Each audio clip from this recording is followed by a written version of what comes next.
Hola Capricorn, Sun, Libra, Moons. Welcome to your 2020 Sun Moon reading. When you view it is when you were meant to see it. It does not matter the time of year, and I'm doing them in order of requests in the comments. So make sure to post your request up. While you're waiting for your request to be posted up, check out my 2019 Sun Moon readings that are in my playlist. They're still up. And then, of course, if this reading resonates with you, consider a personal reading. My email, my rates, and my info are below. Just send me an email. We can go ahead and set that up. First portion in this reading, we will go over the traits of your Sun-Moon combination. And then I will lay out the main cards. We'll take a quick look at your 2020. Second portion of this reading will be the link below to the Vimeo reading, where I'll have a much deeper interpretation of the cards with clarifiers. I'll be dividing this year up into 4 different quadrants. So let's get to your combination. You're always searching for peace and you're always searching for calm, and for some reason you make the assumption that other people can figure you out. Even though you're hard to figure out, but you're just kind of like, okay, well, people can kind of figure out what I'm about. You seem to be active and you're social. You're more social than most Capricorns, actually. You're more romantic than most Capricorns, actually. And you're always looking out for some kind of social activity, or to philosophize with somebody. Those are the things that you enjoy doing.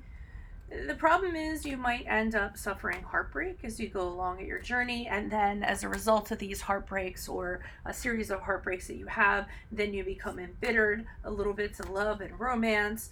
And usually it's because you realize that people can't live up to the expectations that you have, or the outcome that you have in mind. You can come off a little bit shrewd, cold, detached, very motivated, very determined, but inside you're a very, very kind person.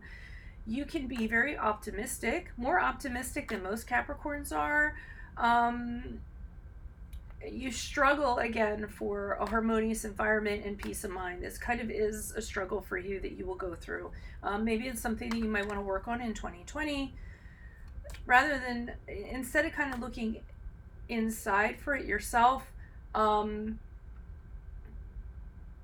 I forgot what I was just saying. I was like, wait a minute, instead of looking for yourself, well, you don't want to look for it externally. Okay, that's what I was trying to say. So don't look for outside sources to kind of fill this void you kind of have. Look inside and kind of see where it's coming from. And the source of it can actually be some doubts that you have in yourself, confidence in yourself, and you can kind of start there. You can be a little bit insecure with this combination.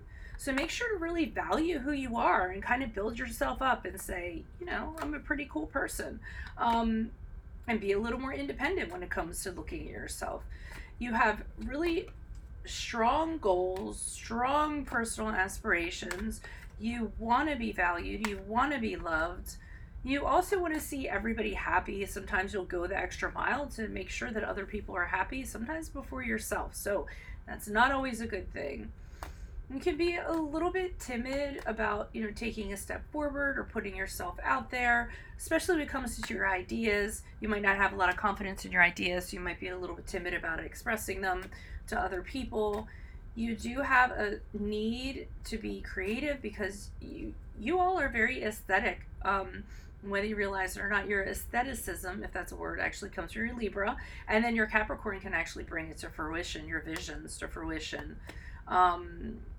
Again, your Capricorn is what makes your ideas come to life, okay? Otherwise, if you let your Libra moon take over, you would just sit around and idealize and philosophize and dream, and nothing would get done. But you have your nice Capricorn sun there to be like, okay, here's the plan. Here's how we're going to make it happen.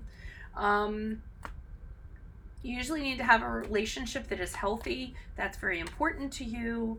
You do like to have, you tend to look at tangible qualities, material qualities in somebody, but you also look for spiritual qualities as well. Are they going to be mentally challenging?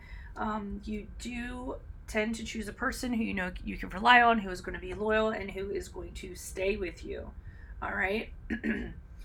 Try to always exude self-confidence.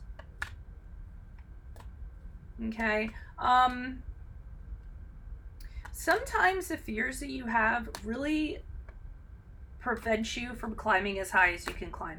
So you can be ambitious, you can have goals, but then you have this fear, these insecurities that hold you back from reaching these elevations that you could reach otherwise. So again, working on confidence in 2020 would be something I would recommend. Lots of affirmations, lots of feeling good about yourself. Look in the mirror, tell yourself good things about yourself. Try not to be self-defeating. This is something else that is going to kill your creativity. It's going to kill your goals. Alrighty? So let's see what's going on. Holy Spirit, angels, divine guides, universe, can you please provide your truth, your wisdom, your clarity, your insight for Capricorn Sun, Libra Moons for 2020?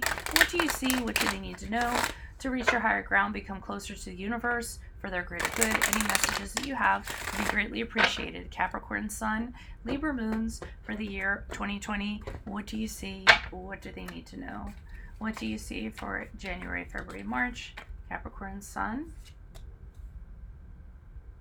Libra Moons. We have the Ten of Pentacles in the upright. What do you see for April, May, June? Capricorn Sun, Libra Moons. And then keep in mind, I'm on Facebook, I'm on Insta. I'm not as active on there as I am, but I do upload weekends and weeklies when I can. I'm on the Instant Go app if you need a quick answer to a question. It's currently $4.98. I turn it in 24 hours. Okay, April, May, June has the Eight of Cups in reversed. July, August, September has the Judgment card in reversed. And then if you could just like, share, subscribe in support of these videos. Oh, also, I have compatibilities and playlists. I don't know if I'll ever get time to get back to them.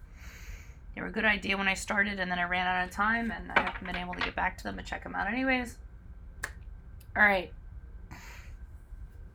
Starting off with the Ten of Pentacles. Ten of Pentacles is off to a good start. It's about home. It's about money. It's about building, okay? It's about finding somebody long-term. This is what we're talking about. You might be trying to find a mate, someone that's going to take you to the end. If that's not the case, then you're going to surround yourself with stability and security and your family and make sure that everything is solid in that regard for January, February, March. April, May, June, we have the Eight of Cups in reverse. So this is having a difficulty kind of leaving something that isn't really doing anything for you. It's not adding to your life. It's not serving you. You keep on returning back to it. And of course, since this is general reading, that could be any kind of situation. But I feel like you leave, you go out there, you find out things aren't that great, and then you come back to what you're comfortable with and what you know. But it's not really anything that's kind of doing anything for you. It's making you feel safe. It's making you feel comfortable. It may be, you might be thinking it's giving you a sense of confidence or something like that, or helping you in that regard. But it's really not. It's really something you kind of need to walk away from. July, August, September, we had the Judgment card in reverse. So this tells me during this period of time, and it could be very relevant to these Eight of Cups here in reverse, that you aren't very good at kind of looking yourself in the mirror and judging you for who you actually are. July, August, September would be a really good time for you to work on self-care, some spiritual learning, working on self-love, forgiveness towards yourself. Stop beating up on yourself is another thing with the Judgment card in reverse, because I see you doing that, okay?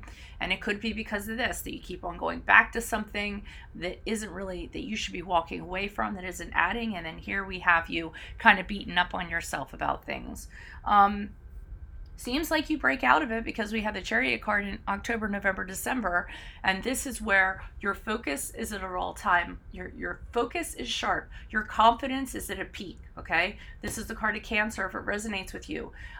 You have a goal, you plan to get it, and you're really concentrated on doing you during this time, okay? So you have a goal, you know you want to get there, you're not going to let anything stand in your way, you aren't going to compromise. So I'd like to see this at the end of the year. So maybe you work out the middle of the year out, and then at the end you have, you kind of get back on that horse, and you decide where you're going and making sure that you get there. Alrighty, so click on the Vimeo link below. It'll take you where you need to go in regards to the continuation, where we'll go much more in depth with this, with clarifiers.